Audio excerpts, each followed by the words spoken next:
an emergency. So under Minnesota statute, section 13D.021, we're holding this meeting virtually. Everybody knows how to do that, but if you're tuning in from a public line, either on audio or visually, if you'd like to make any comments, please email us at info@metc.state.mn.us, and we'll respond in a timely manner, but at least we'll get a chance to hear your comments, see your comments. As a call to order, I think Bridget is here somewhere, is going to, you can call the roll. All right, Councilmember Atlas Ingebrigtsen. Atlas Ingebrigtsen. Barber. Here. Chambliss. Here. Cummings. Here. Fredson. Here. Gonzalez. Gonzalez. Johnson. Here. Lee. Here. Lilligren. Here. Lindstrom. Here. Muse. Here. Sterner. Sterner. Vento. Here. Wolf. Here. Zirin. Present.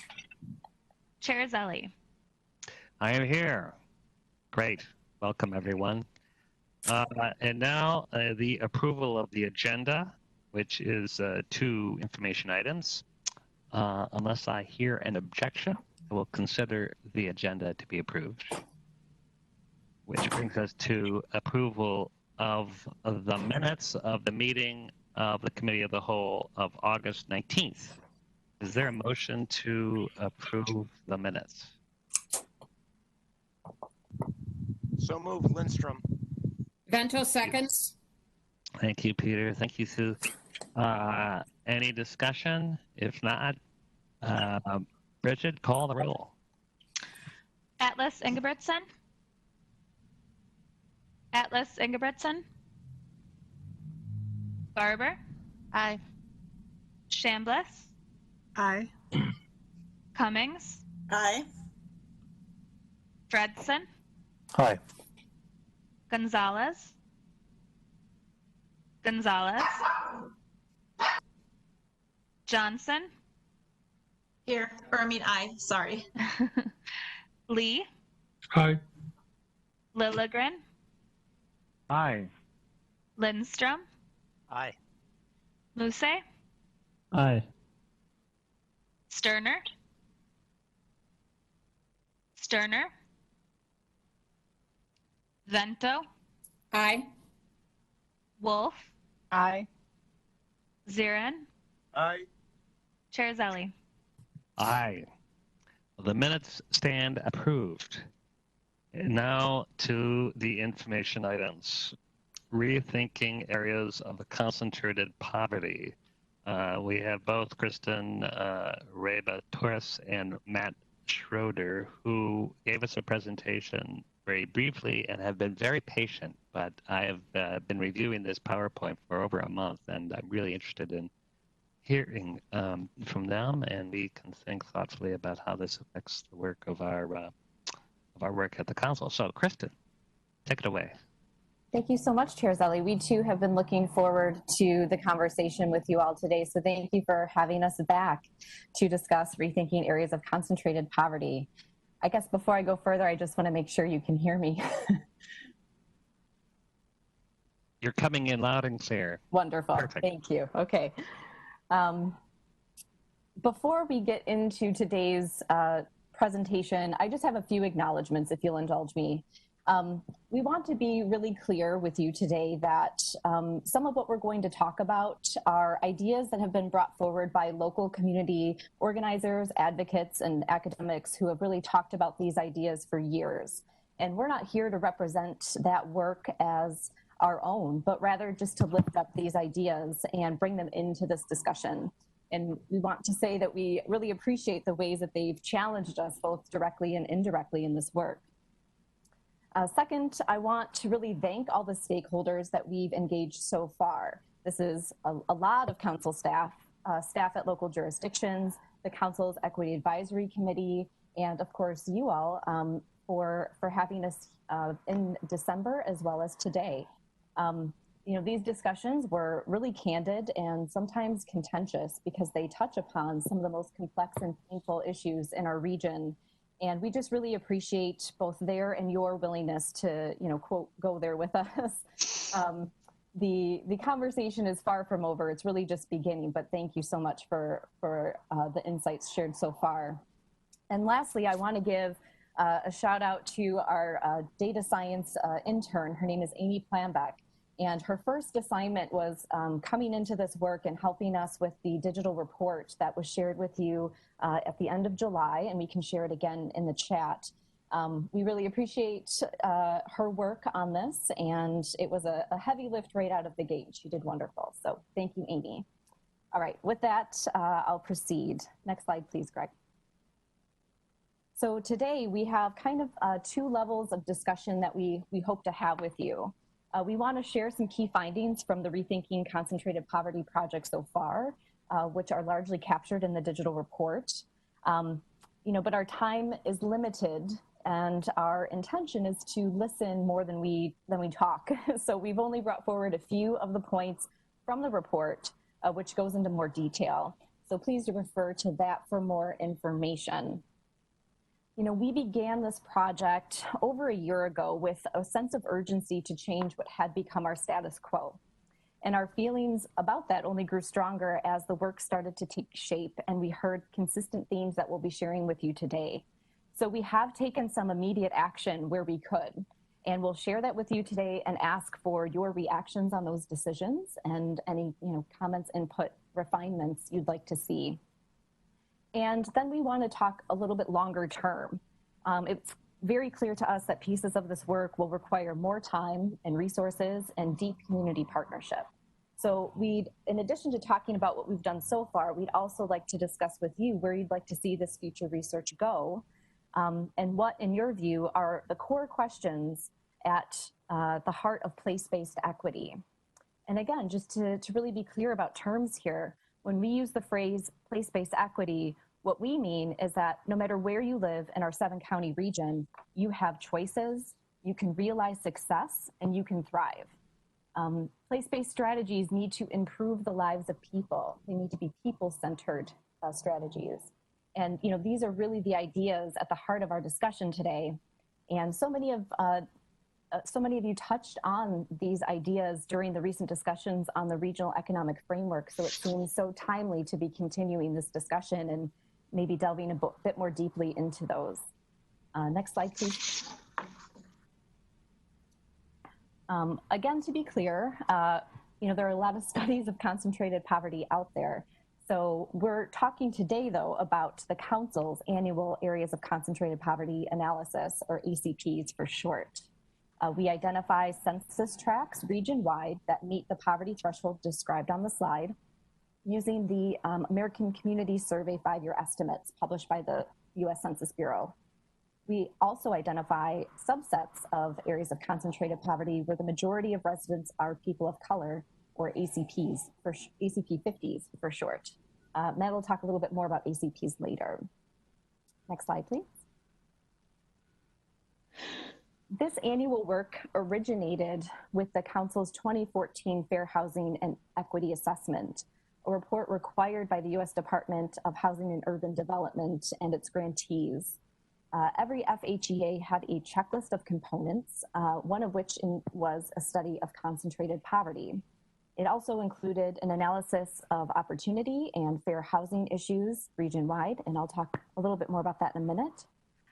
Concentrated poverty intersected with race and explored over time was intended to provide a shared understanding of whether and to what degree the principles of the Fair Housing Act were being realized in a particular metro area. So this was the intent behind the measure, as this snapshot of residential segregation. Our FHEA was informed and certainly improved by community organizers, advocates, and other regional stakeholders, and is available online. There's a link in the slides that will work. Thank you. Next slide, please.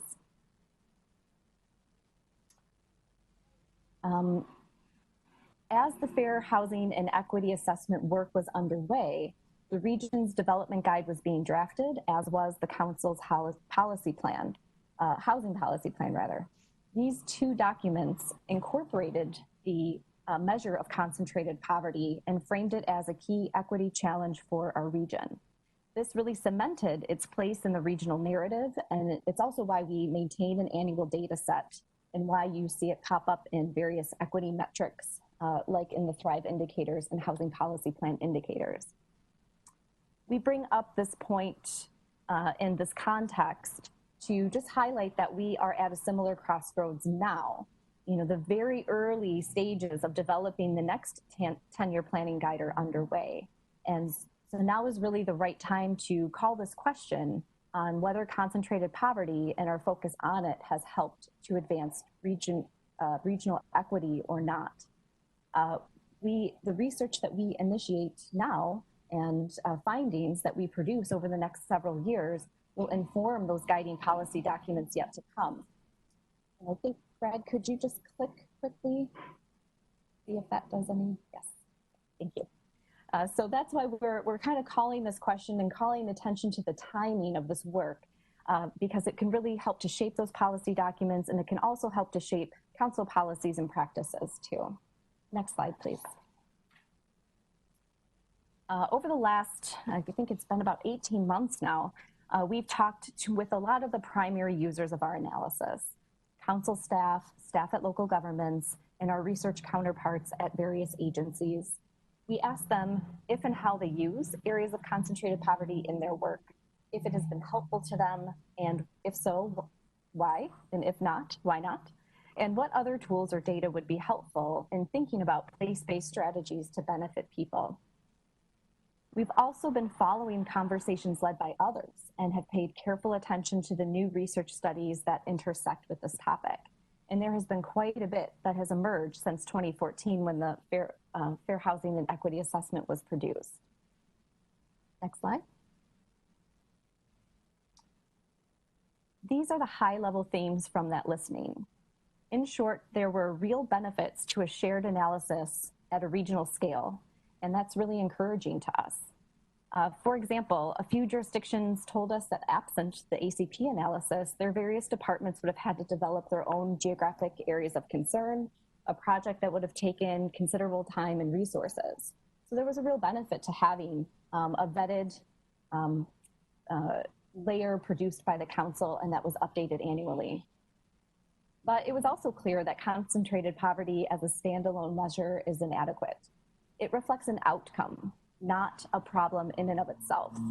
To really advance regional equity, specifically racial equity, we must lift up the systemic and structural dynamics that created concentrated poverty and the conditions that sustain it today. And then lastly, the narratives, data, and decisions surrounding areas of concentrated poverty hold tension and discomfort at all levels. You know, we heard a lot about the balance between too much investment or what kind of investment, and then what if that results in gentrification and displacement? So that, you know, that level of conversation and those tensions and discomforts are at all levels of stakeholders that we've talked with. Next slide, please. When we talked with you in December, we've summarized some of the main takeaways that we had. I'm just going to highlight a few points here. You know, we heard that you understood and shared our concerns about placing too much emphasis on one particular data point, of course, being concentrated poverty.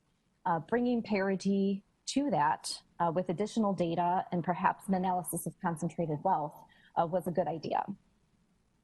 Also, that we needed to make sure that this continues to be a regional discussion, both in geography and in our engagement, and really be thoughtful about that approach. Next slide, please. We also talked with the Equity Advisory Committee last July, so a few months before we talked with you in December. And they brought forward several ideas that we wanted to call out from the engagement because they were both really important to the direction of our work, and they also demonstrate a few areas of overlap. The EAC affirmed to us that the deficit-based narrative of ACPs is problematic, and they also challenged us how to think about research that results from this work as being co-owned by community. We're still thinking about that and ways we can enact that. Both you council members as well as the Equity Advisory Committee shared the following. You urged us to explore different data sources, including mixed methods to get at quantitative and qualitative insights. You both shared an interest in including an analysis of concentrated wealth and racially restricted covenants. And you also asked us to help you better understand how council decisions, including services and investments, were contributing to neighborhood change, especially in areas of concentrated poverty. So those were some of the shared takeaways in talking with both groups. Next slide, please. So we reflected on everything we heard and that we've been taking in over this time period. And we really call out reflection as distinct from listening and learning because there's an element of personal contact with that, and there's also just really putting everything in context and thinking really intentionally about where to go from here. And we bring forward these 3 points with you today.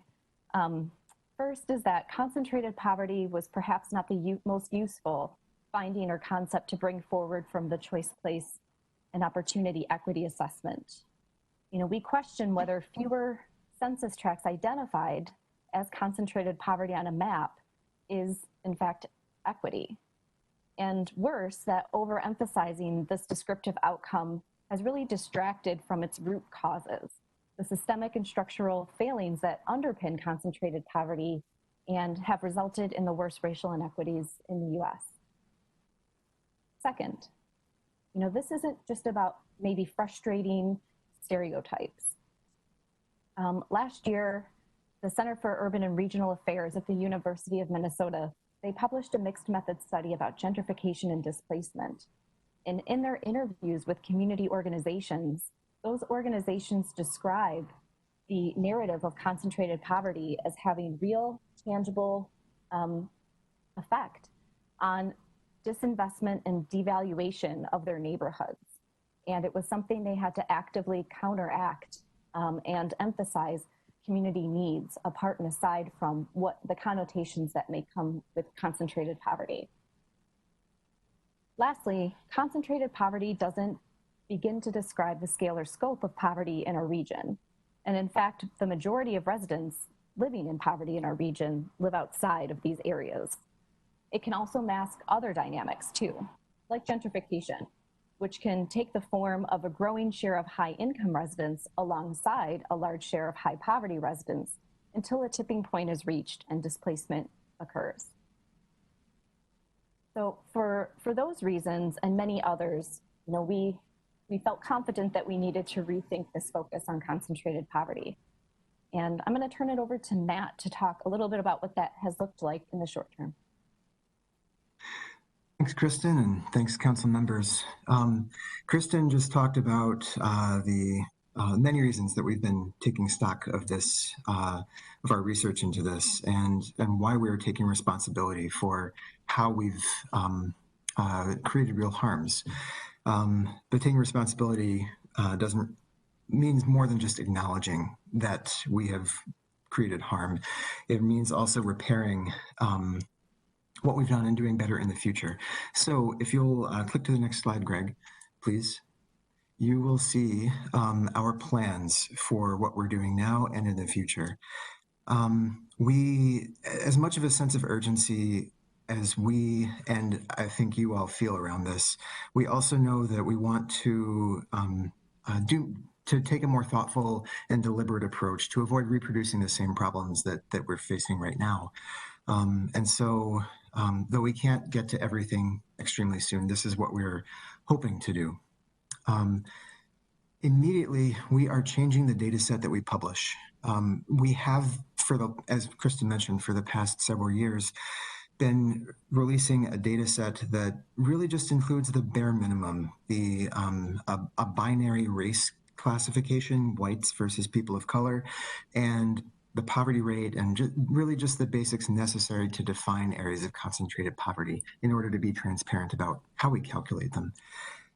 We're now adding many characteristics that I'll mention in a little bit in order to support the shift in the regional narrative and enable people to get a more nuanced picture of neighborhoods.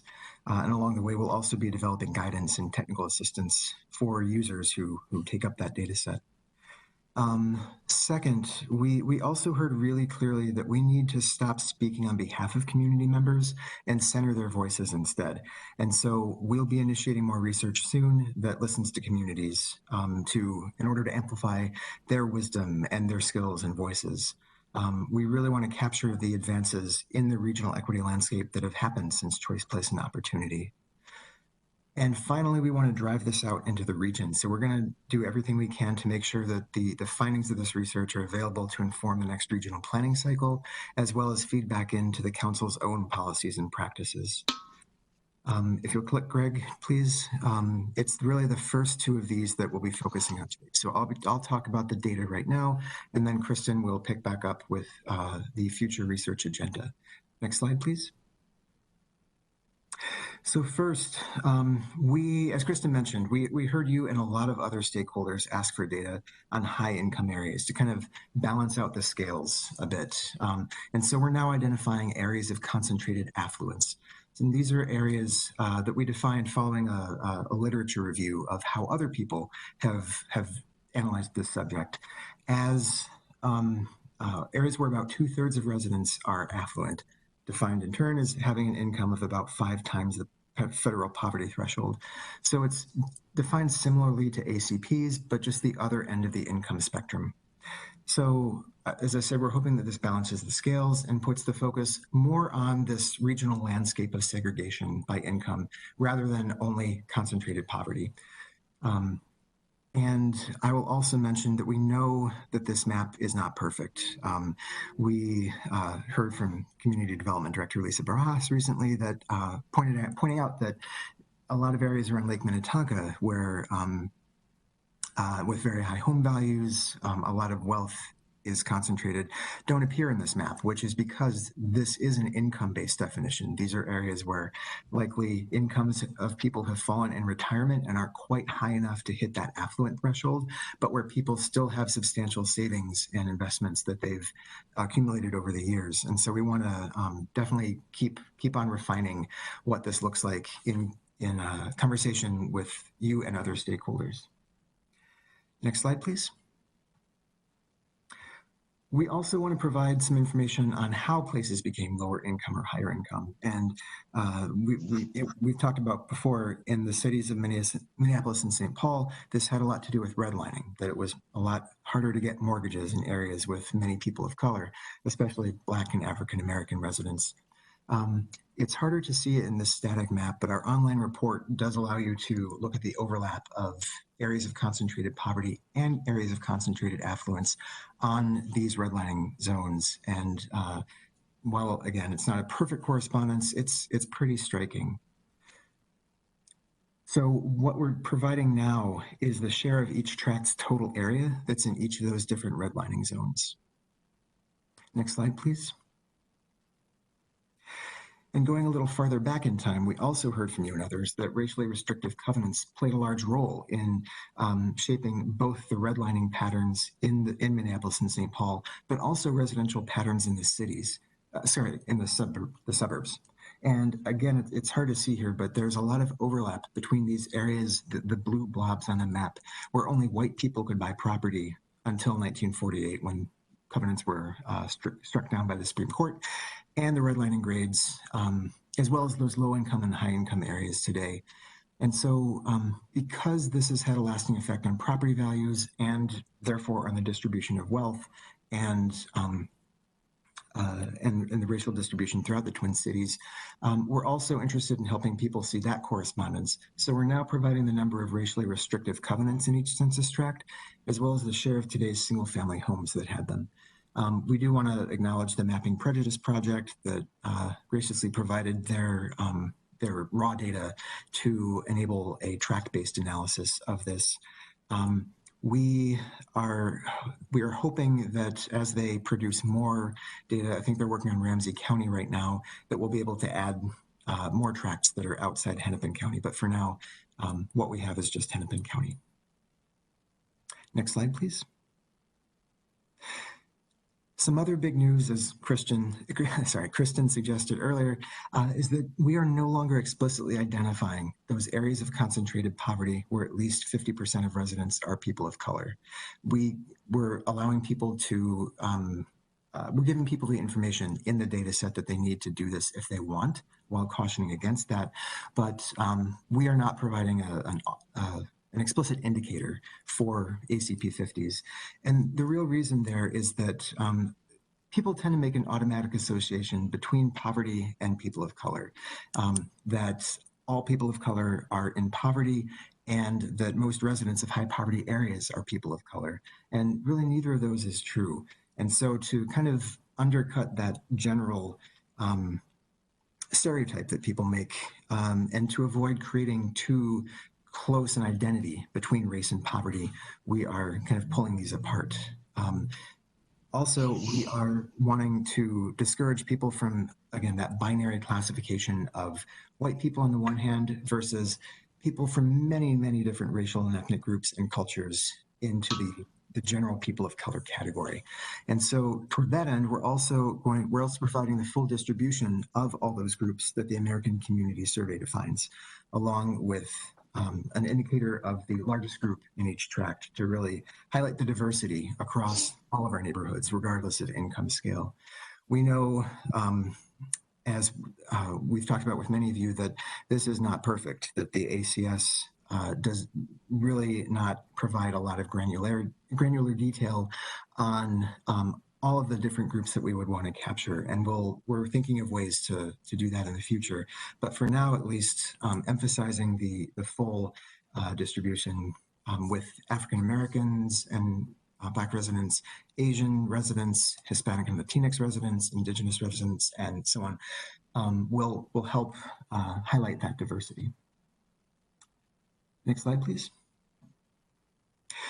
We've also grown concerned that decision makers are using ACPs as a proxy for all kinds of needs, even though there's a lot of variation across high poverty neighborhoods. So the phrase that we mentioned in December and that we've continued to use since is that these areas of concentrated poverty share a poverty rate, but not much else. They look very different with respect to vehicle ownership, with respect to race, housing type, and so on. And so to enable a more well-rounded picture of the census tracts in our data set, we're including housing data like home ownership rate and housing cost burden and housing costs, as well as some transportation relevant characteristics like households without vehicles and commute lengths. Again, we know that this is only a limited slice. This is what we could do most quickly and push out to our users as a foundation to build on. And if you'll click to the next slide, Greg, please. You'll see some characteristics that we are hoping to provide later this year. So we're hoping to provide not just data on those more granular race categories, including immigrant categories, recent immigrants to the Twin Cities, as well as how they rate their English proficiency, also disability status. In the development and landscape category, we're wanting to provide more information on the flows of investments into different neighborhoods and out of different neighborhoods. So mortgage lending, commercial and economic development, to kind of really dig into those questions that you and Equity Advisory Committee members encouraged us to look at. And then, because we know that a lot of governmental staff in the council and in local governments as well need to use various federal designations to talk about what they're doing to advance equity. These are opportunity zones, qualified census tracts, economically distressed areas, and so on. We're going to be pulling in indicators of those into the data, understanding that people will need to continue using those, but also wanting to help them add some context to those designations with all the other data that we're providing. So again, we're doing what we do best, I think, and pulling together a lot of different data sources, summarizing it in a way that is easier to use and easier to understand, and making that more useful for people who can do something about it. Next slide, please. We've heard along the way that since we published this new data set, that our users are totally understanding of why we did this and appreciative of the work that we've done to rethink our approach to this data set. They're less sure, I think, about how to incorporate it into their work. How to, if they're interested in, for example, analyzing how well they're serving different neighborhoods, which characteristics in this new data set might they want to look at?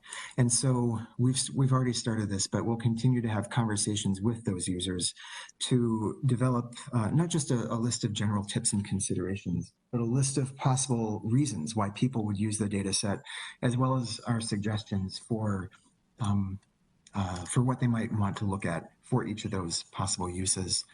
And along the way, we will also be incorporating into this guidance and assistance some recommendations, links to other resources for authentic engagement, because we know that from our own experience, simply adding more layers to a map may do a lot to add some nuance to our portrait of neighborhoods, but it doesn't necessarily fix the underlying problem, which is that low-income areas and communities of color have been excluded from discussions of policies that affect their lives. And so we will also be encouraging our users to engage communities themselves, as well as encourage the policymakers that they're in contact with to engage with communities. And now I will turn it back to Kristen to talk about what comes after that with our upcoming research. Thanks, Matt. Next slide, please, Greg. So that was a lot already. I just want to acknowledge that. That's the near, that is sort of the right now and near term. And we do want to hear your comments, questions about the changes that Matt just described. I just have a few more slides to talk about what the longer term research agenda is shaping up to be, but there is so much room for co-creation and additional ideas, and that's also what we hope to hear from you.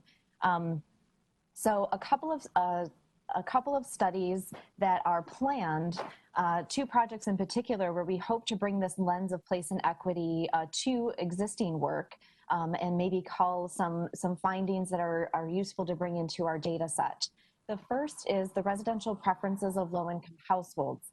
This would be a collaboration with the Metro HRA and several other public housing authorities in the region on a mixed method study, likely some combination of surveys and interviews, to really understand the residential preferences, and including those who are using vouchers and those who may not be using vouchers.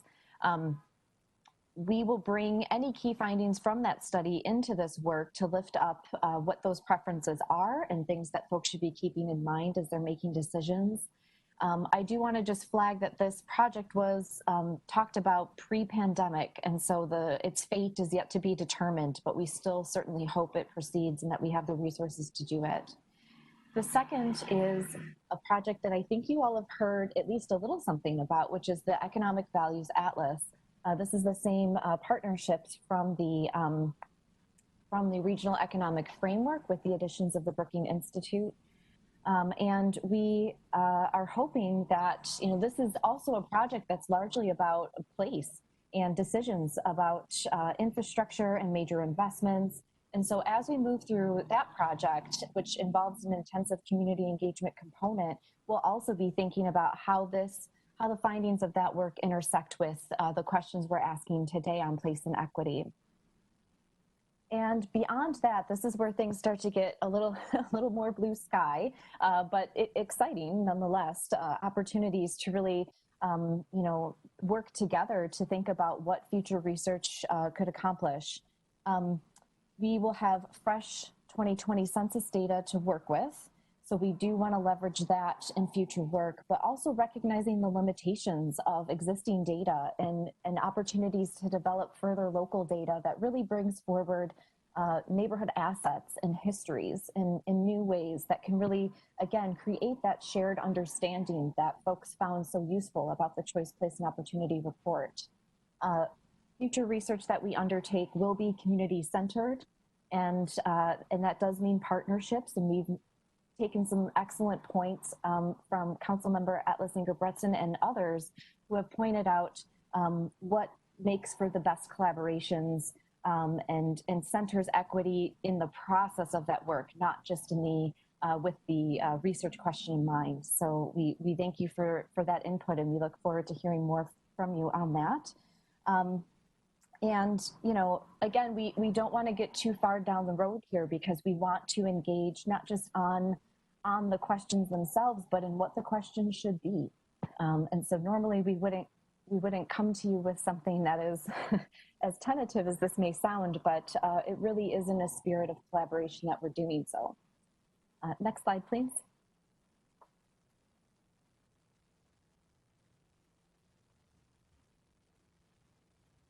We did have the opportunity to talk with the Equity Advisory Committee on July 21st and share the findings from this work to date that we just shared with you, as well as ask for some of their ideas about this future research.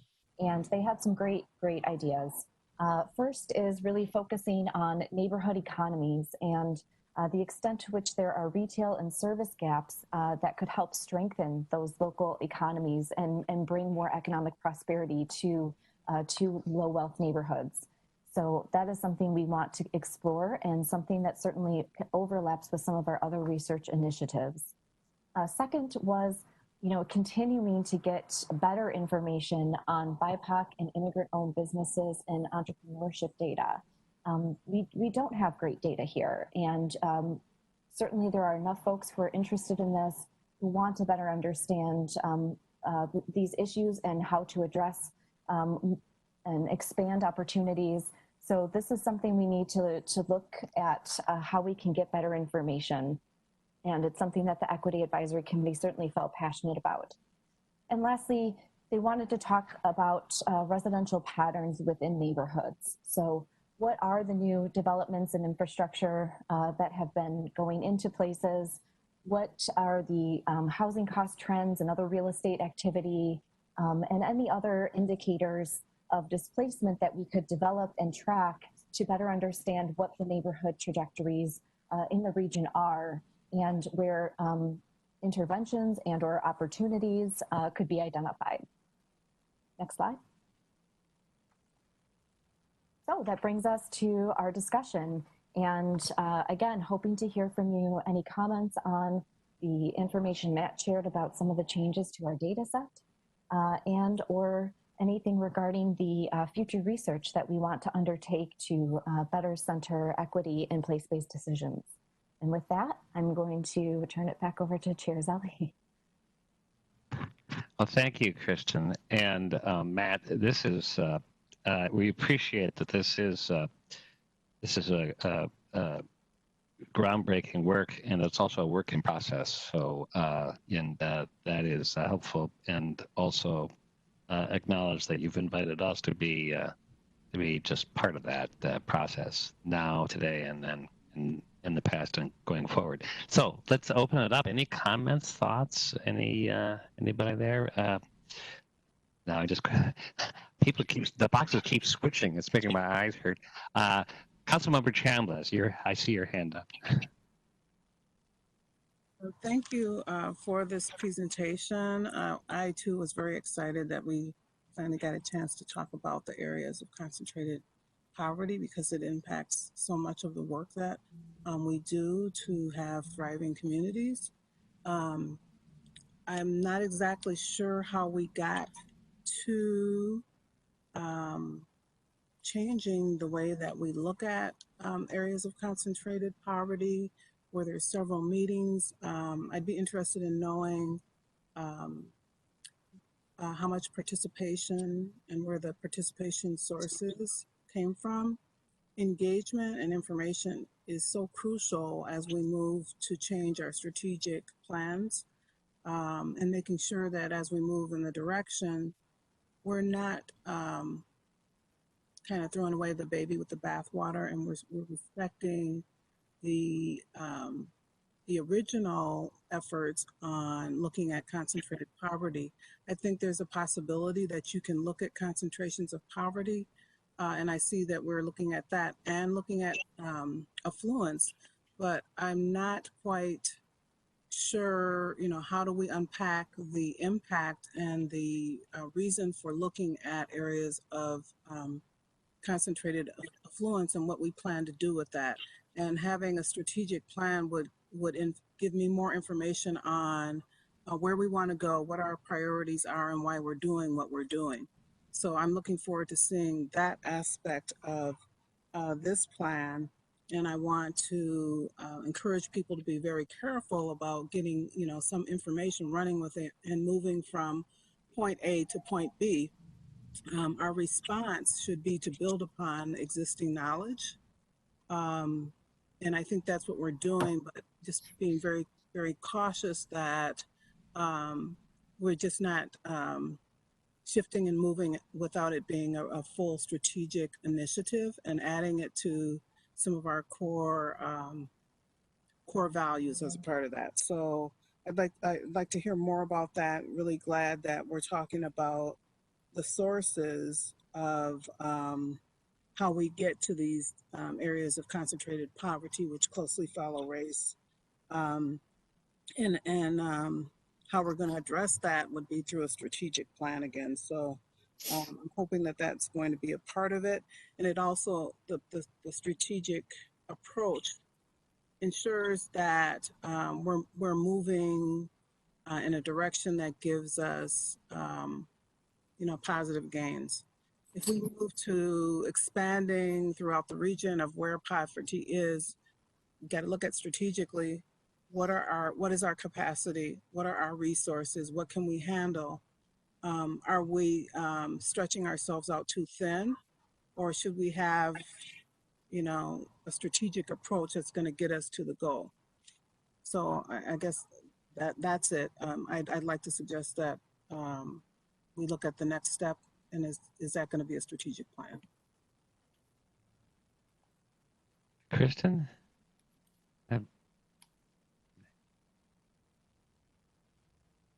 Thank you for the comment, Councilmember Chambliss. And I think that there are certainly, as Matt and I are talking about the changes to the data, and again, we didn't change the way we're measuring areas of concentrated poverty, but rather added that concentrated affluence. I think as we go complete our in-reach efforts, so talking with more of our council staff about these changes, about how they might be useful to them, I think that will kind of culminate in a document that Matt described of guidance and technical assistance, and that it will enter into strategic planning efforts. We want to, at this stage, we're really getting feedback and trying to raise awareness. But I think your idea of having to be strategic and really both understand the uses across the council, but then also how this furthers both existing work or future work is extremely important to capture and to be intentional about. So I think that will be, definitely part of our next steps. Matt, do you have anything to add? Or Chair Zelli, of course. No, thank you. Other than just to say that I'm transcribing these comments as closely as I can.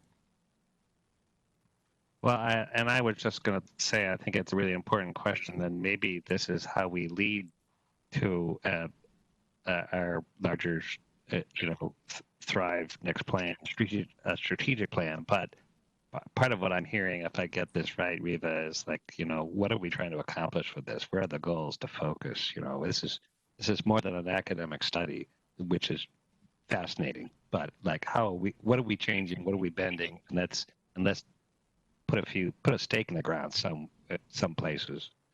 Place-based. Exactly. Exactly. Thank you, Chair. I just had one more thing, Yeah, and go that ahead. is on page 20. There was input from the Equity Advisory Committee, and I'm so glad we're starting to see more of that input coming forward. There's a bullet, they're talking about neighborhood economies, local disaggregated BIPOC data, which I think is crucial in order to meet the specific needs of neighborhoods and communities. And then it also lists immigrant-owned businesses and entrepreneur data. I'd like to learn more about, the reason that that's highlighted. Is there an issue with immigrant-owned businesses or lack thereof? What about non-immigrant-owned businesses that are BIPOC? So I'm looking forward to hearing more about that later. You don't have to address it now, but just wanted to bring that up. Thank you.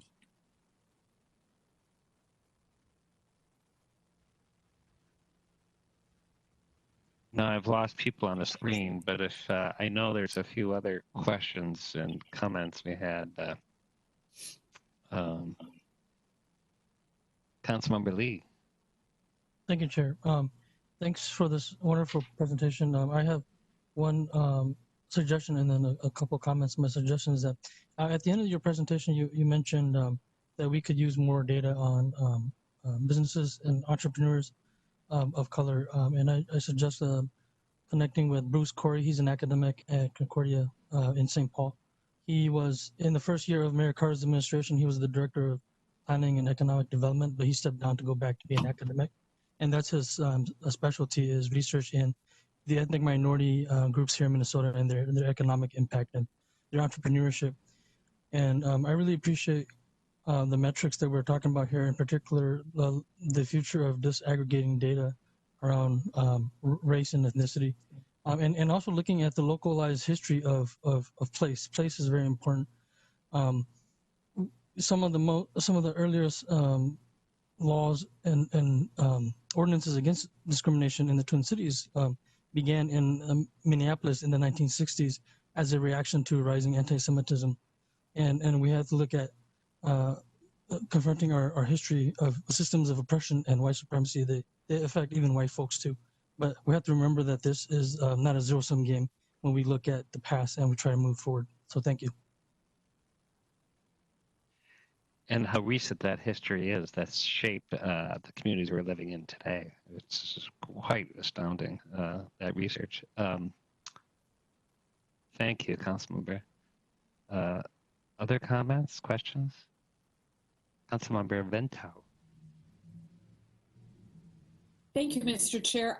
I'm curious, and this doesn't require an answer tonight. It may be something, Kristen and Matt, that you would want to go back and look at, but I'm wondering if there's any ability to project shifts. I'm particularly focused on what related to COVID, what related to the impact of George Floyd's death. Are there any of those types of societal factors that could impact future shifts in these ACPs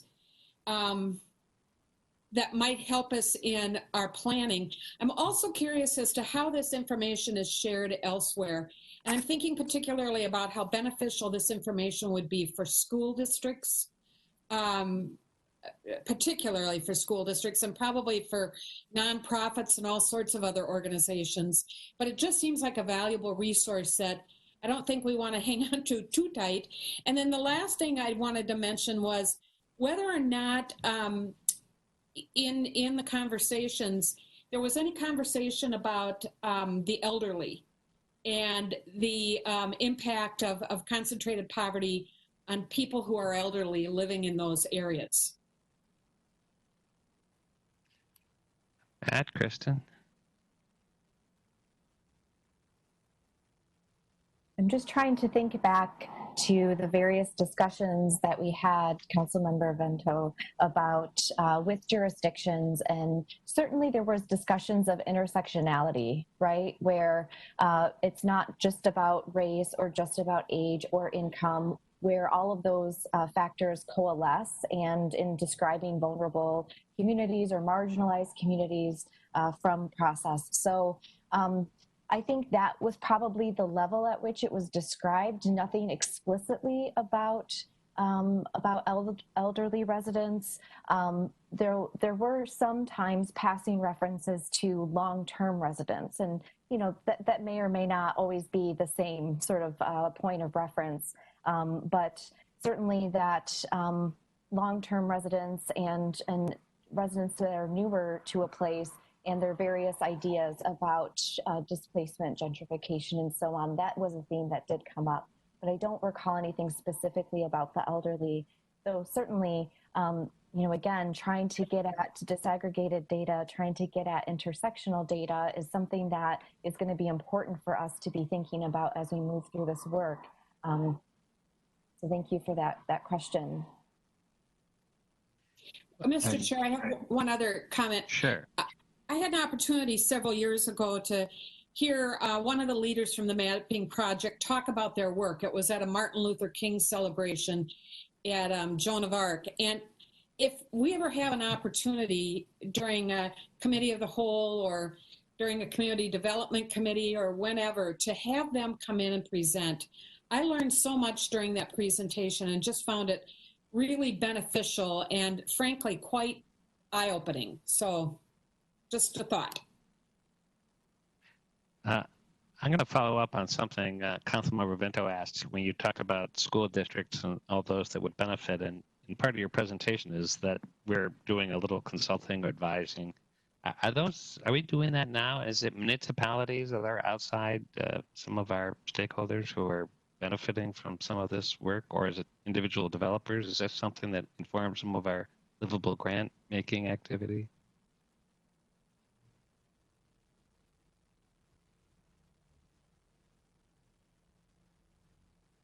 Mr. Chair and Councilmember Vento, I can't speak to Livable Communities Act programs specifically, but in terms of the assistance that we have been providing, it has mostly been with local government staff. I can't recall any conversations with developers, but I think we've seen as a result of this project that we need to be a bit more proactive about that assistance rather than waiting for people to come to us.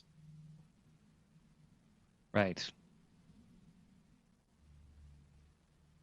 That's good to know.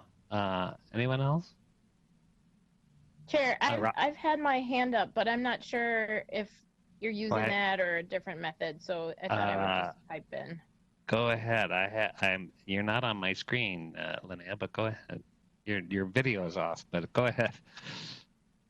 Yeah, sorry, I'm using my phone to call in today to ensure quality of continuity in the call. No problem. Thank you. I want to thank the team for this presentation. I think it's important that that we acknowledge we need a whole toolbox of information to inform our work and that of our communities going forward.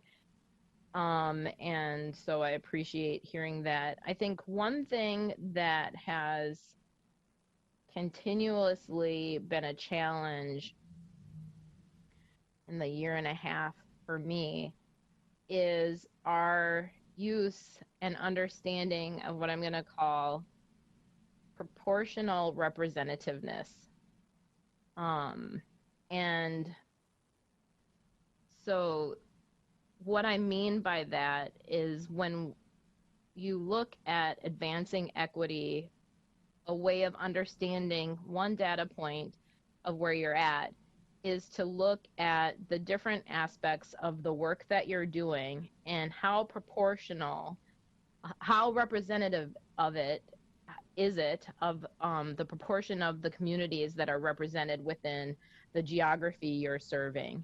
And that might change by the type of work we're doing if we're talking parks versus the population we're serving with in wastewater, it might change, or you're looking at a local community versus the whole region. And one of the first things that I asked for when I joined the council was demographic and information. Would have been great to have information like this for the constituency that I represented for District 6. What was the demographic aggregated information so that I could start looking and seeing, are we proportionally representative in the work that we're doing that comes up as I started working in my space. So I think that one of the things that would be a nice tool to have as a part of this work, and MN Compass has an example of this on their website. They have Minnesota's cultural communities. If you go to mncompass.org and select data by topic, and then their special projects, one of their special projects is cultural communities. And they've identified the 26th largest cultural communities in Minnesota, and you can see all kinds of information about those cultural groups. It disaggregates African American, Mexican, Native American, Hmong, Somali, Indian, Chinese, Vietnamese, Ethiopian, Korean, Filipino, Liberian, Lao, Puerto Rican, Salvadoran, Burmese, Guatemalan, Cambodian, Japanese, Ecuadorian, Kenyan, Cambodian, Lebanese, Thai, and Cuban, Native American. Those are the 26 largest cultural groups, and then white non-Hispanic in our state. And they've broken out information about them. That, knowing what that largest groups are for the metropolitan region, and for a district to know their demographic information is really helpful information for a council member to know when they're starting. But I'd also love to see this information provided as a part of what we give to local communities when they're starting their comp planning process. Some communities, and I would argue some school districts have better data than we do, because they're dealing with our future population that we often don't think enough about. But there are many of our local communities that are really strapped for resources and time, and don't have the resources, time, and knowledge to pull this kind of data together. So I'd really like to see this information provided in the comp planning process to local communities. Whether they take it or not, or use it or not, is up to them, but I think it can be a value add that we provide. I think it's also really good, because of the nature of our work is planning, to disaggregate that data by age, so that you can see who's the population 10 years from now versus the population that we often focus on, which is the adult population, working population. When you do that in a district like mine, all of a sudden you're dealing with maybe 100 languages spoken, as opposed to maybe 10 or 12 is what people sometimes work on. And honestly, most local communities might be thinking about 3 or 4, maybe 5. And so I think it gives us a chance to really be able to be future minded in the context of planning. The last piece of that is that in order to start moving equity forward, moving towards representational representativeness in our proportionality of those communities, of those 26 largest cultural groups in the state. My guess is maybe that would be the same for the metro area. But when we don't know that information, we can't make good decisions around it. So I hope that made sense. And if it didn't, I'm happy to answer questions about it, provide clarity.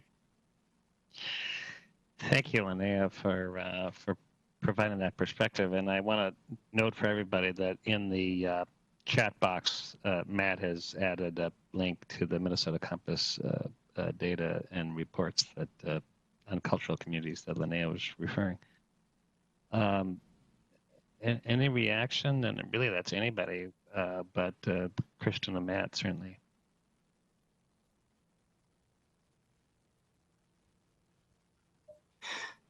Mr. Chair, Councilmember Elisinger Bretson, yes, I believe I remember that request and pulling all that together, which was really rewarding to give council members an idea of the characteristics of their district, even though we could not get the full detail on race that you and others have asked for. I'll mention briefly that we do have some ability to summarize these cultural communities within the region.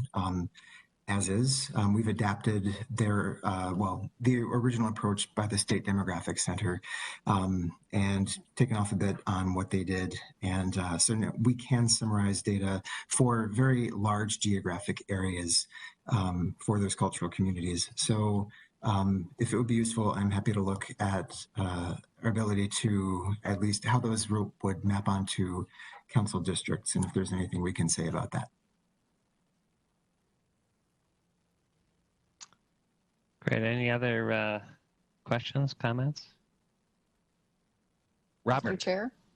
Oh, I'm sorry. Mr. Chair. Oh, if this is Lene, I'm just wondering if I could get a little feedback about that idea around providing disaggregated information by age.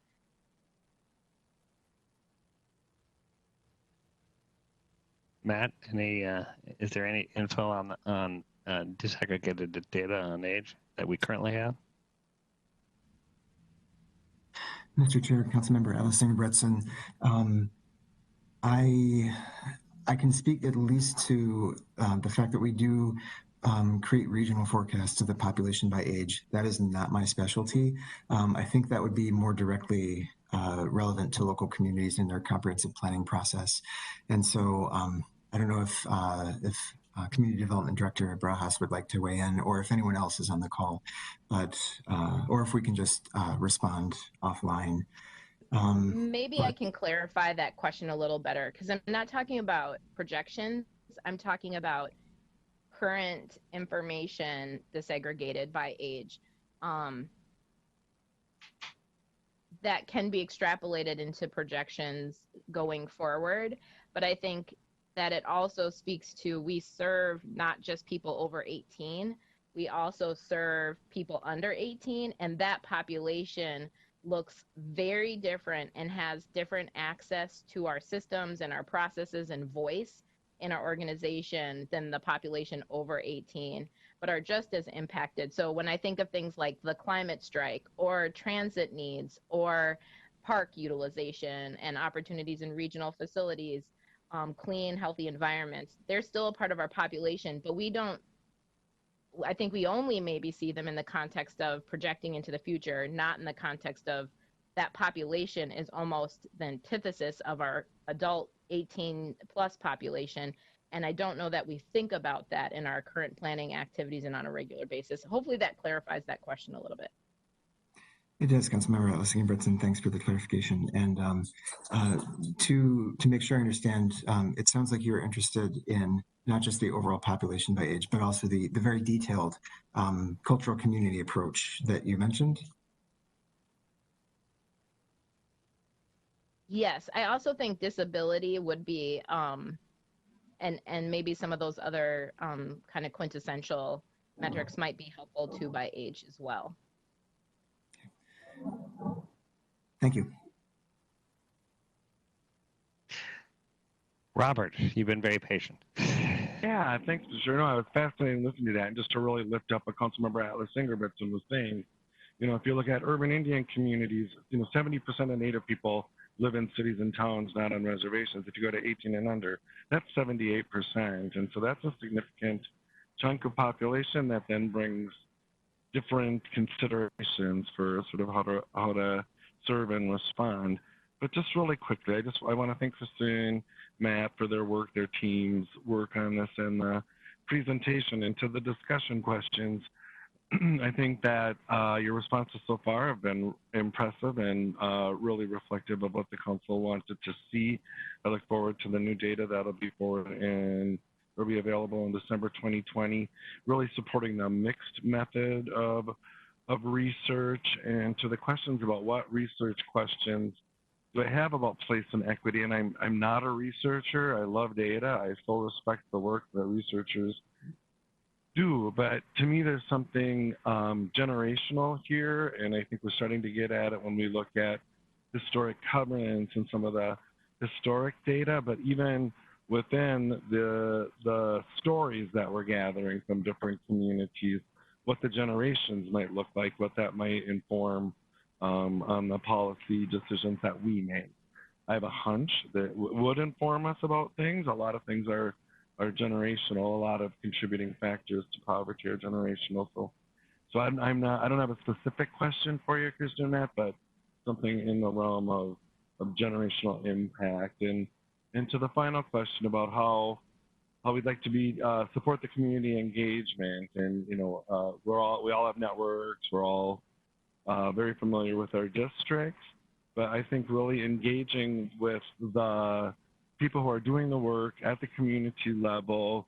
In my day job, I'm involved with a dozen or more different community engagement activities now, and I know there are people in the council who are involved in more than that, but there are really, really sort of grassroots, granular groups that can connect us with people, especially when we're getting into the more qualitative data and really seeking people's stories.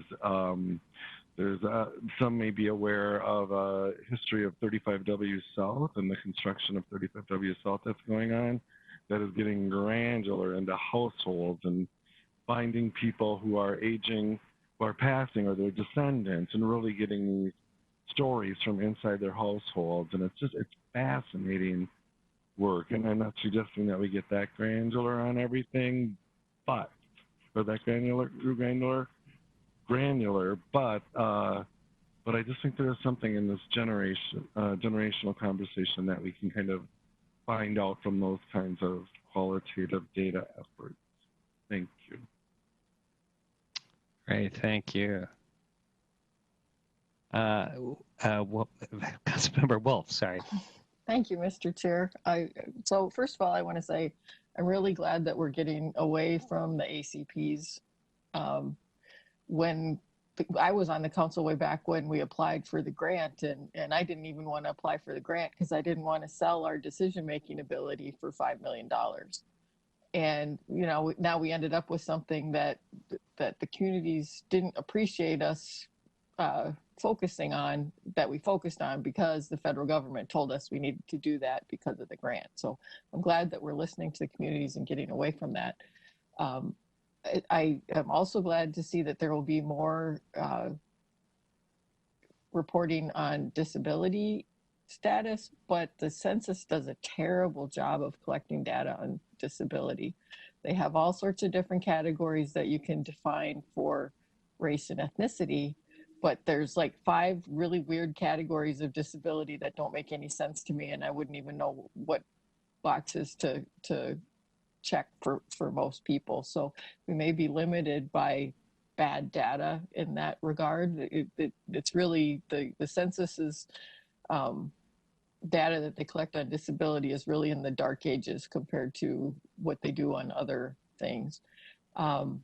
I also want to talk a little bit about how the rural areas are very different. This is a very urban-centric discussion that we're having today. Things about neighborhood economies and retail and service gap analysis. There's parts of my district where you have to drive 10 or 15 miles to even find a store, a grocery store, any store.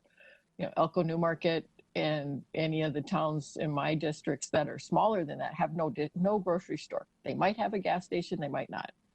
So, we have to remember that we are a large, very diverse region, and not everybody here is urban and has all of the urban services that some people take for granted. So that was the only other thing I wanted to say. Thanks.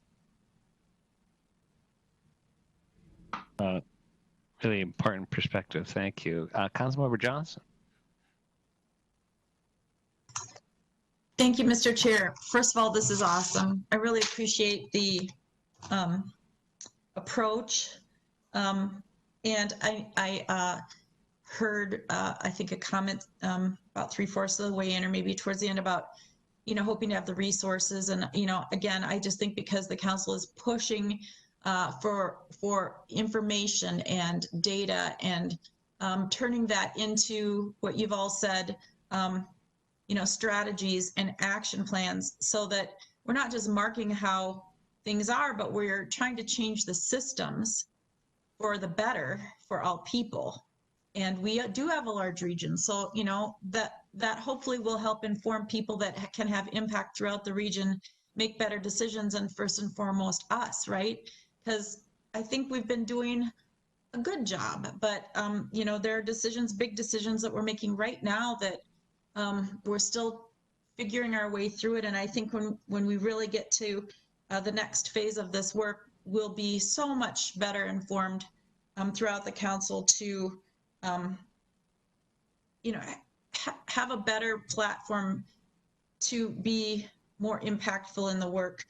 I also am curious about a couple of things. How do we capture the homeless population in this? We know that it's increasing sharply given what we're going through now. And I don't necessarily, I'm not looking for an answer, but there are people who don't have households in the way we know them, most of us certainly. So I'm just, how do we capture the data about what's going on there? Because everybody matters, and so we want to figure out what we can do to impact that system, because they are in a system too, or a lack thereof, or something, right? And then I really do appreciate the comments that were made by other council members around development patterns. And again, the societal factors impacting those. And also, I just want to add another one, environmental factors that might be impacting those, and displacement patterns, but also, are we able to track when people are moving, forward with an upward mobility in their lives, and better understanding why and how, so that we can continue to support them, the systems that will propel those lifestyle changes. And also with the Economic Values Atlas and our economic development plans for the region that we're working on, are we able to continuously update the vocabulary and definitions that we use council-wide, so that when we are talking about terms or creating language around things that have meaning, that we're talking from a shared understanding what that is? I think that's really important too, so that within the council and our various services that we provide throughout the region, we have a consistent language in that, and that as we try to break down the barriers between our services, whether it be environmental services, transportation, housing, they are all interrelated.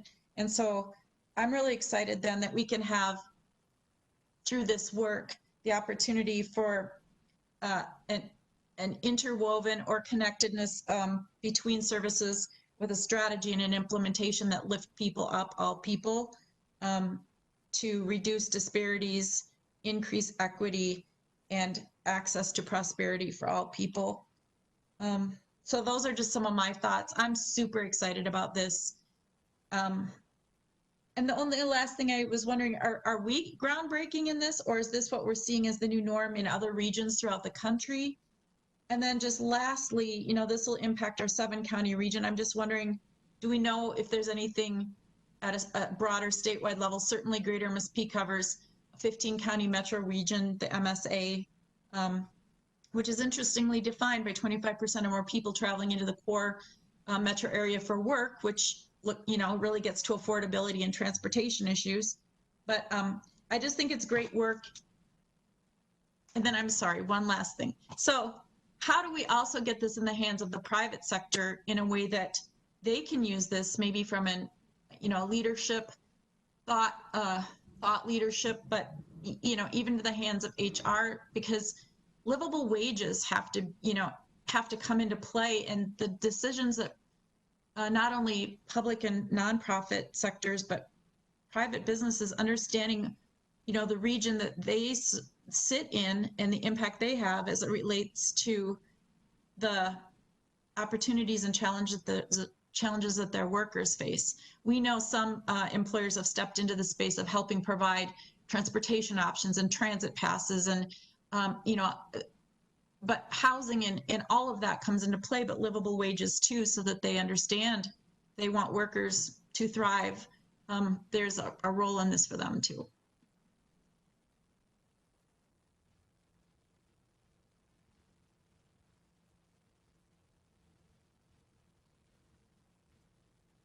Any comments on that, Matt or Kristen? The answers? Those are great questions. I'm not really expecting like answers. That's just, you know, you brought forward things in my own mind. And so that, just so you're never surprised by what I'm thinking, right? Well, and it's good to capture those thoughts because I think they'll help us. I just have a very quick comment to share. I know we're running out of time here, but just a very quick thing to respond to is that we were actually groundbreaking in the use of areas of concentrated poverty, or the continued use of it following our fair housing and equity assessment. We're the only metro region to actually continue to produce this and to kind of embed it in our policy work. Other metro areas that we looked at that completed those assessments, they may have developed other sort of metrics or other you know, indices of opportunity or other things, but no one focused on concentrated poverty the same way that we did. So pulling it, I guess we're groundbreaking in that we both did that, and now we're trying to pull it back a little bit. So we have looked closely at what other metro regions have done in after they've completed work like that, and we are unique in that respect. So if there's great opportunities, as all of you have mentioned, about how we can go forward from here, and how this conversation has really helped us zero in on digging much deeper, both on quantitative data and the promises that that holds, but as well as the need to pair that with community partnerships and qualitative data and stories too. So thank you all so much for your comments. We really appreciate them.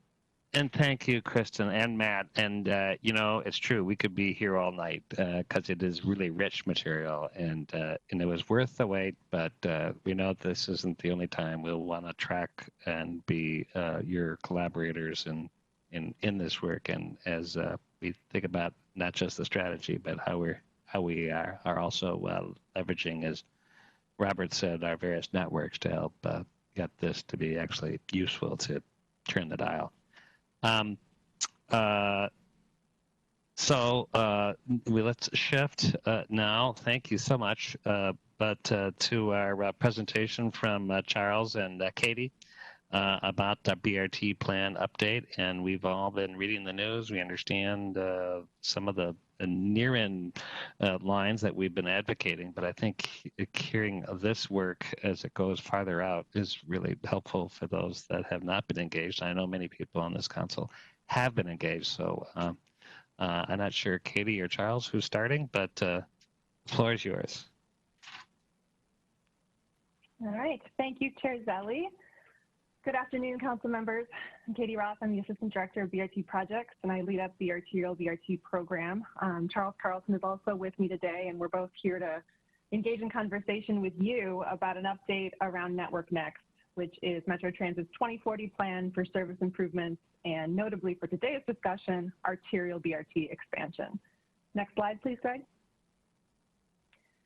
All right, and so, as the chair mentioned, while we've been in communication about this project with many of you over the past year, it's been over a year since we've been before the full council with a formal project update.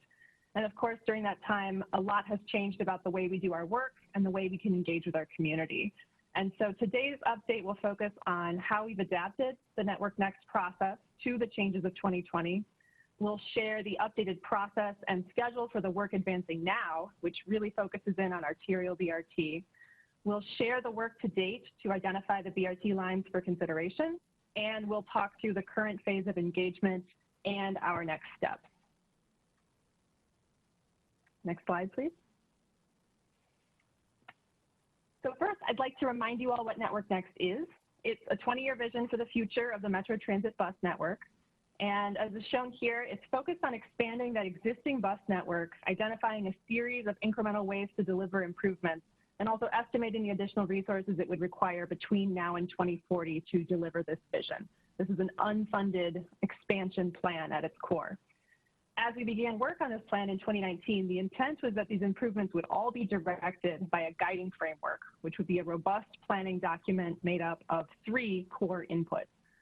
Much of our staff's work in 2019 and in early 2020 was focused on these 3 inputs here: reviewing Met Council policy, analyzing the performance of the bus network, and conducting a robust engagement process to hear from our riders and the communities we serve about their experiences and about their priorities for the transit network.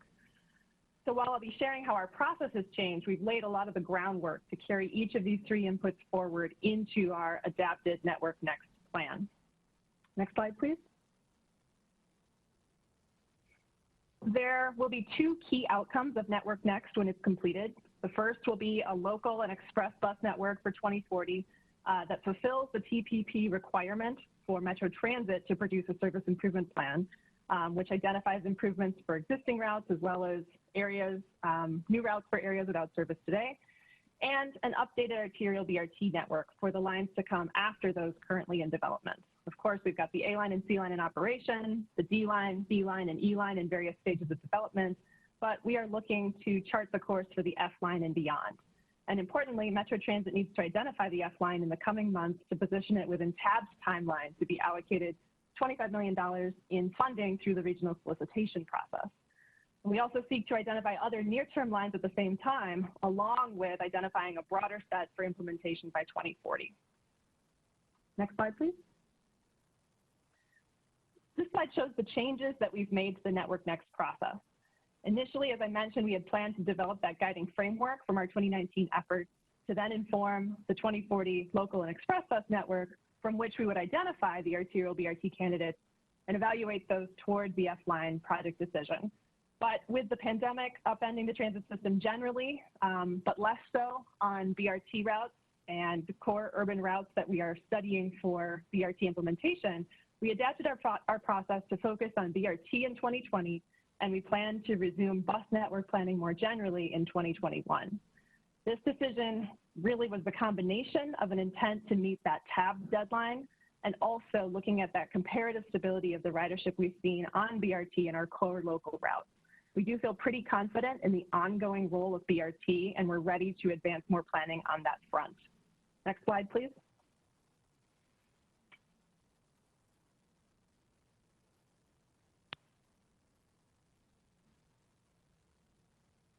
Next slide, please.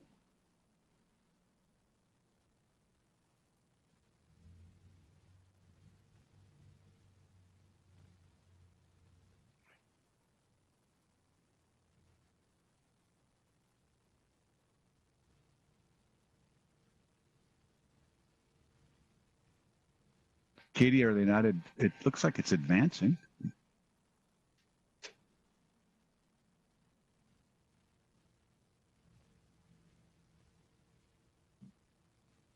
Katie, is it not the slide you wanted?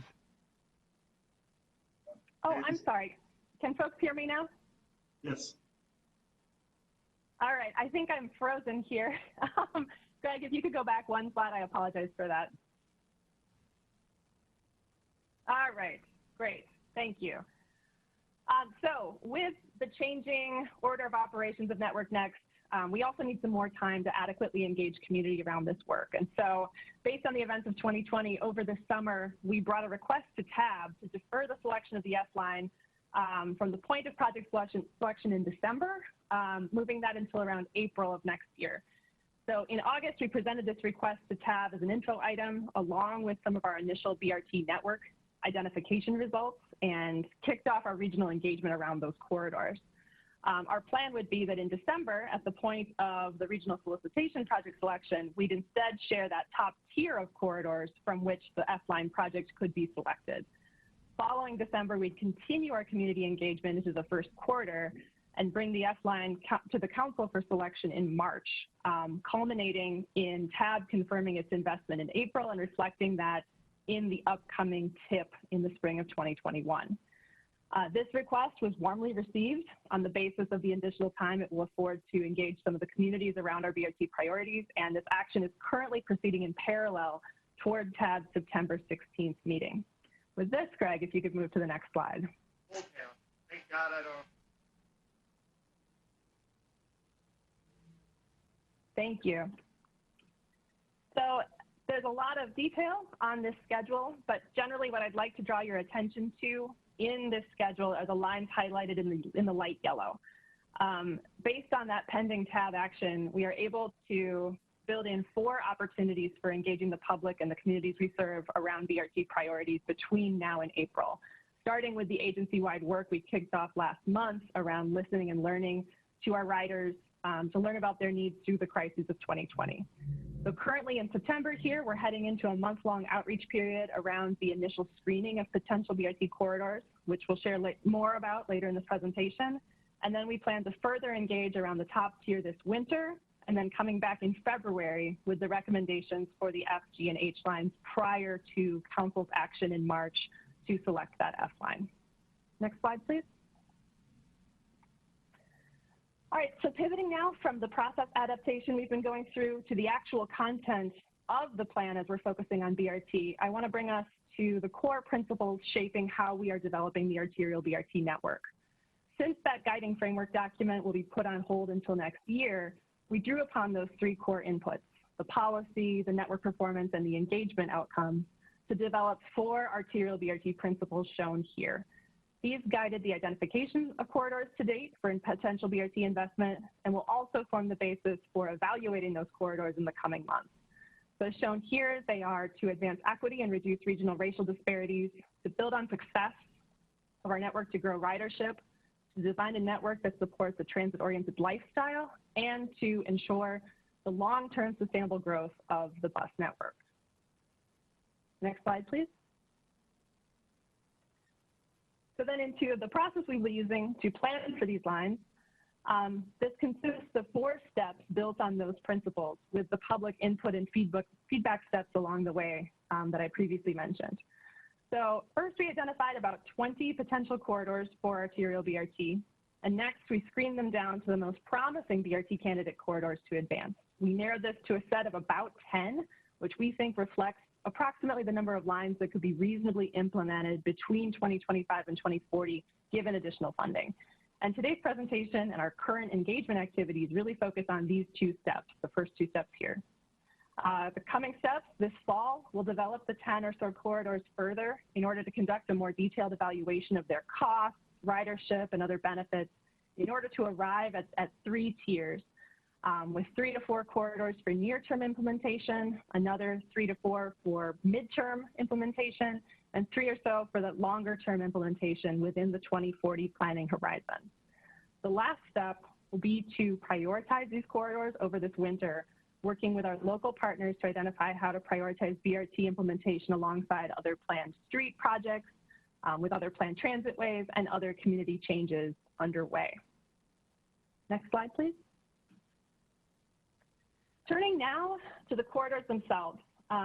This is reflective of that first step in the process. We identified 19 initial corridors for review based largely on Metro Transit's high frequency networks, other high ridership corridors, places we've studied previously for arterial BRT, and with an eye toward network balance, both thinking about the different parts of the region as well as different parts of the bus network. So for example, not just looking at radial routes coming into and out of downtown, but at crosstown connections as well, reflecting a lot of what we heard in our public engagement last year.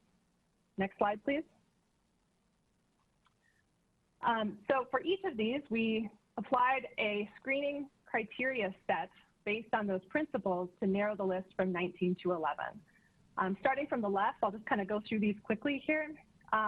As we look to ensure the long-term sustainable growth of the bus network, one of the things we know is that only a small portion of our bus ridership is for a 9 to 5 commute purpose. So we're really looking at service levels in the midday as a way to gauge where investment in BRT would be successful in the long term in terms of where service has been able to support a lot of different trip purposes. Corridors that have been able to sustain that frequent bus service are scoring more highly here than those without that. Next, we looked at where ridership is strong today to see how many people would benefit from BRT improvements and where there's a proven market for transit investment. But then we're also looking at the potential. So moving to the right here, the corridor propensity to use transit is looking more at who is there, not necessarily who is on the bus, but looking at a ridership recipe for areas of sorts. So population density, employment density, the intersection density, and where vehicles are available to people living there. And then looking at planned land use, we're getting even a little more potential, looking at the comprehensive plans of the municipalities that these corridors are in, and generally assessing the transit supportiveness of those plans. And finally, we looked at the proportion of people of color and people experiencing poverty who are riding buses on these routes today. I think we've looked at a lot of different metrics to assess how we can serve populations that are the focus of the council's equity policies. And while there are a lot of different measures that could be applied here at this screening level, we really wanted to focus on who was on the bus, because we know that when we look at place-based measures, such as ACP 50s or other types of measures like that, we see that it's not necessarily reflective of the people riding transit in areas that may take them to jobs and other types of opportunities, not just residential population. Chair, next slide, please. I'm on my phone. This is Councilmember Atlas Ingebretson. Can I? Sure. Do you have a quick question? Yeah, I'm just wondering if for future, could we separate out the advancing equity or just separate out. One of the things that's just really challenging is when people of color are always associated with poverty. And I know that's not the intent behind this portion, but visually it's kind of what's happening. And so just wondering if it's something that could be separated out, kind of like maybe how the category to the left is separated out, unless that percentage has to be 30. Maybe I'm misunderstanding that. Are they the same thing or are they separate? Thank you. Mr. Chair, Council Member, just to respond to that question before we move on, I think in listening to the previous presentation, certainly that's something that I was reflecting on in the presentation of this material here as a way we can improve our work and seek to be more consistent with the new direction we want to head in this communications realm, as well as in an analysis realm. Looking at this, we have calculated these two measures as individual metrics and then are presenting them as 30% of the overall score together. And so how we communicate that in this material is reflective of having both of those pieces, but merging them eventually toward a single principle of advancing equity and reducing racial disparities. As we think about going forward, we will be conducting more evaluation and applying additional criteria. And I think that's something that we can seek to incorporate in that next screening going forward. I guess I think it's not about incorporating it. I think it's about how you're presenting the information. Is it that people of color are also poverty, or you just lumped the two groups together?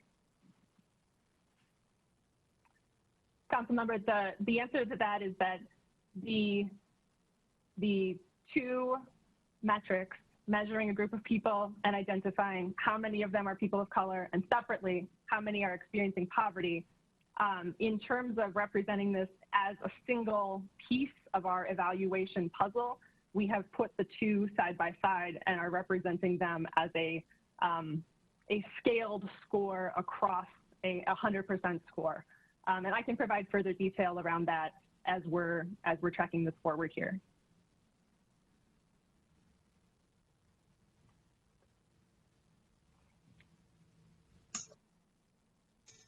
Mr. Chair, can I just do a quick follow-up question on that? Yeah, sure. Just again, briefly, on the equity score, Katie, is that equity score, because, you know, it's for transportation, obviously, with BRT, but is that equity score then consistent throughout transportation planning in other areas of work that we're doing? And, you know, because we score things in housing for equity, and I was on a meeting earlier where it's coming through the regional solicitation that there'll be score for equity as it relates to some housing along routes. And then we've got equity scoring here. And I'm just wondering, is there some cross-departmental discussion on how equity scoring works or how it comes together? Chair and Councilmember Johnson, that's a great question. And I would just say in short that this is the approach that was taken here was not the same exactly as, for example, what our service development department brought in reviewing some service changes and applying an equity lens to that. I think given the regional scale of what we were looking at and also seeking to move away from the straight application of the ACP 50s, this was a methodology that drew upon some of our most granular data in terms of who our riders report themselves to be in our transit onboard survey, and allowed us to, as we were looking at this, to best capture who is on the bus from a race and ethnicity and income perspective. Mr. Chair? Sure. Yeah. Thank you, Mr. Chair.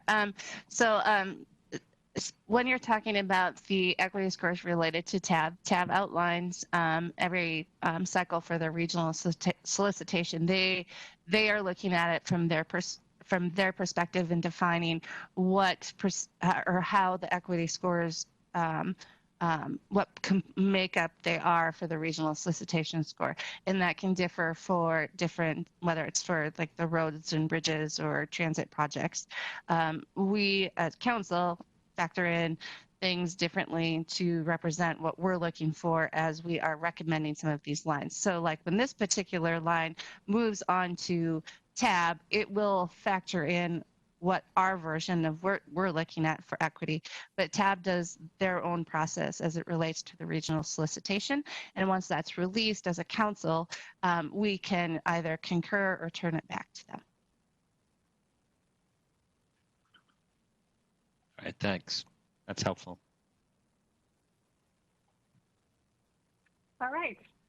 So as we move forward then, after applying that technical scoring, we also took a more qualitative look at a couple of the high scoring corridors to capture things that really didn't show up well in those metrics. And we looked at how people on those routes are using the bus today, and looked at the route design to identify whether building BRT in these corridors could be successful in meeting the core goals of speeding up the service and accomplishing that rapid service while also continuing to meet customers' needs. This resulted in 2 of our corridors in Minneapolis being removed from future consideration: the 2nd Street Northeast corridor on the left side of the screen, and the Franklin University, or the Route 2 corridor, which serves the neighborhoods ringing downtown Minneapolis. Both of these routes follow fairly circuitous routing patterns today with a lot of turns, which limits how streamlined and rapid we'd be able to make the service here with BRT. And in each of these cases, the routes are good performers and serve our customer needs well because they connect a lot of different pockets of these areas. They perform an important connecting function in the transit network, but they're not a great fit for the limited stop rapid model of arterial BRT. Despite that, they remain really good candidates for other types of service and stop improvements, but we did not want to carry them forward further into this process. Next slide, please. So with those 2 corridors screened out, we ended up with the 11 corridors here listed in green to advance into the next stage. And I'll ask Greg if you could move it to the next slide. The map, I think, does a better job of showing this here. The 11 corridors are shown in the blue lines here on this map. And you'll see there's a combination of some of those core routes radiating in and out of downtowns, a couple of suburban connections, crosstown connections, and a balance of where these corridors are across the region. A couple of notes about this set of corridors as we're looking at this map. First, you'll note that several of these lines overlap with places that other types of transit improvements are being considered. In the case of the West 7th Street corridor, we're working closely with Ramsey County to consider how the concurrent advancement of the Riverview Modern Streetcar project should affect how we consider that corridor. We're also working closely with Minneapolis around their past streetcar planning work in the Nicollet Central corridor. And there are several potential corridors in the Northwest Metro that are shown connecting with the Blue Line light rail extension, which we have taken as the baseline in our planning process. It's shown on the map here and has been the baseline as we've approached this. These bus improvements have the potential to really complement that rail line. And as efforts begin to update that rail alignment for the Blue Line extension, we'll also be coordinating those developments with this work. And lastly, you'll note that several of these lines are already reflected in the TPP and others are new and are not reflected in there. As this process concludes next spring, one of the steps is that we'll be working with MTS staff to reflect the outcomes of Network Next planning into a future update of the TPP for the Council's consideration. So yesterday, we launched a project website and are kicking off public engagement now, focused on receiving input on these 3 items listed here. So generally hearing comments on these corridors, asking about what's most important to consider in the evaluation, and looking with an eye toward how we should prioritize these BRT improvements. If we go on to the next slide, please, I'll end with a snapshot of the engagement that we're doing right now. As the chair noted in communications over the past couple of weeks, our engagement plans these days need to be mainly virtual. So we're going to be relying a lot on a robust and accessible web presence at metrotransit.org for this project. It's not listed here because that site just went live yesterday, but I'll go ahead and pop it into the chat box so that you have the direct link to this website. Our main tool there is an interactive story map that folks can use to review the lines and respond to a survey across different devices. And we're pointing to these tools with social media starting later this week, and also have plans to develop virtual meeting content later this month, in addition to engaging a lot of the organizations we've worked with in the past to get the word out about this new engagement opportunity. Recognizing, though, that many folks are stretched thin and lacking a lot of capacity to engage, we're trying to make it as easy as possible to engage and tailoring our approach to different groups' needs. Everything from being able to participate in a meeting if folks would like to organize their constituencies around this discussion, all the way to just providing a link that can be passed along or a social media post. And finally, we're drawing upon the enthusiasm we heard at TAB and from our local agency staff partners to provide those folks with a plug-and-play toolkit of sorts to help engage their own local communities. And we'd be happy to share that with council members as well. So with that, Charles and I are happy to enter into discussion, receive your questions, and I'll also note that Robin Kaufman is here with us today. Should you have any further questions about this engagement plan or other engagement plans Metro Transit is leading right now. Thank you. Thank you, Katie. And you covered a lot of material, so I know some of it is familiar, but a lot of it is new for some of us, and it's robust. So, and Charles, Robin, you're here. Deb, did you want to set this up at all and mention a few things? Yeah, thank you, Mr. Chair.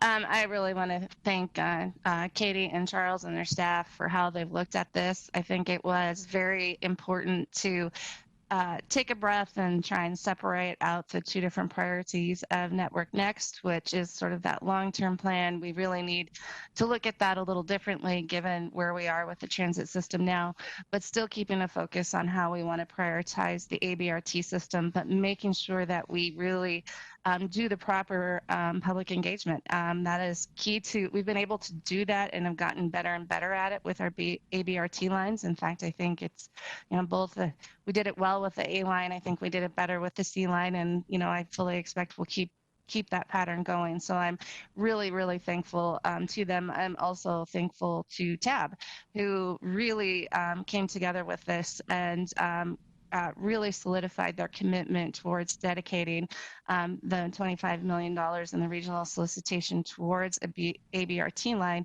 while still giving us enough, an extended period of time to really make sure that we're looking at everything, getting the right public engagement, and also just being real thoughtful in our process. So I think the process has played out very well. Like I said, TAB was, I was very pleased with the outcome of TAB, and it was really resounding across the group. So it's very well done and much appreciated to both of you and your staffs for putting these things together. So thank you. Thank you, Councilmember Barber, and thanks for your work on this as well. Other comments, questions for the team?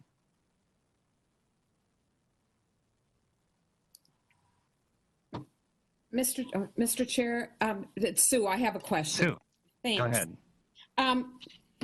I'm wondering, and perhaps you covered this and I missed it, but I'm wondering, there is a route from Woodbury to the Maplewood Mall that has been designated yellow, so it's at this time it's not going forward, and I understand that. I think I probably get the reasoning behind it too, but it happens to, I think from what I can tell on the map, it happens to go by Century College, and one of the things that I have heard a lot about in the last year and a half since the appointment to the council is the need for transportation to Century. As one of their board members frequently says, and I'm frequently reminded of her comment, many of their students are one bad car battery away from being able to get to school.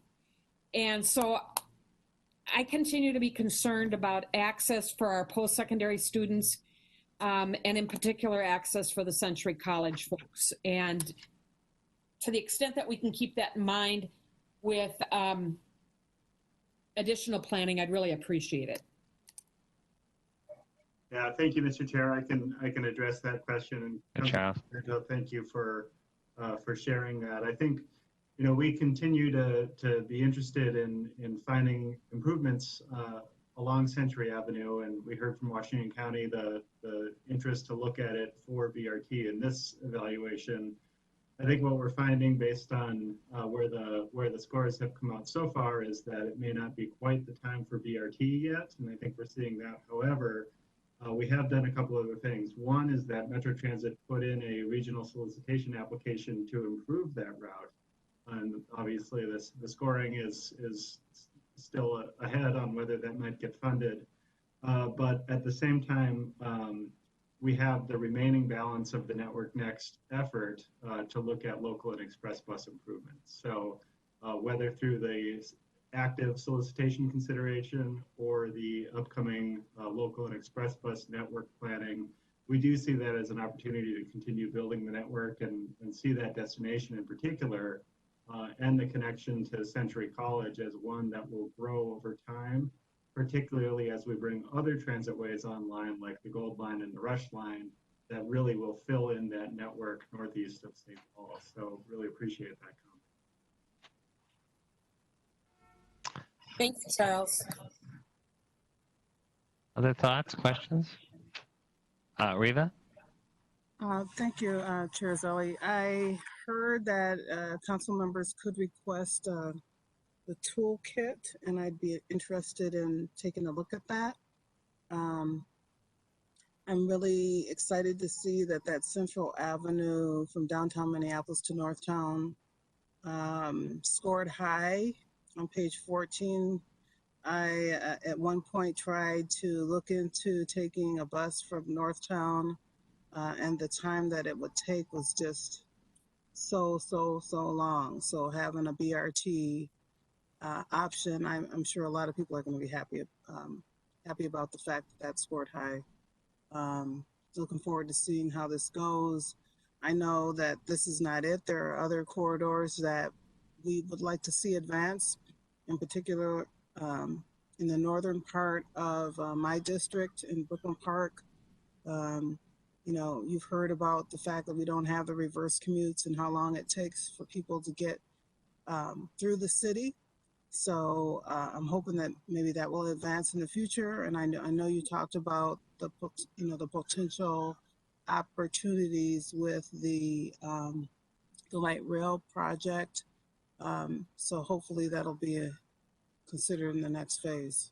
If you want to speak to that, please do.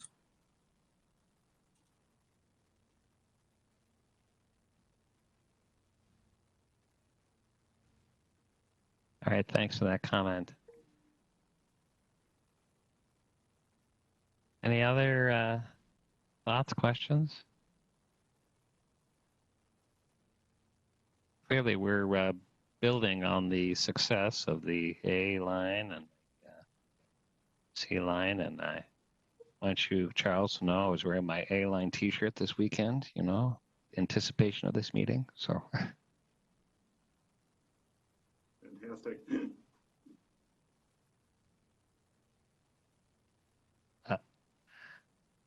Well, if there's no other questions, this is as Councilmember Chambliss has pointed out, there's a lot of intersecting parts of this puzzle, and it's not all represented just by BRT.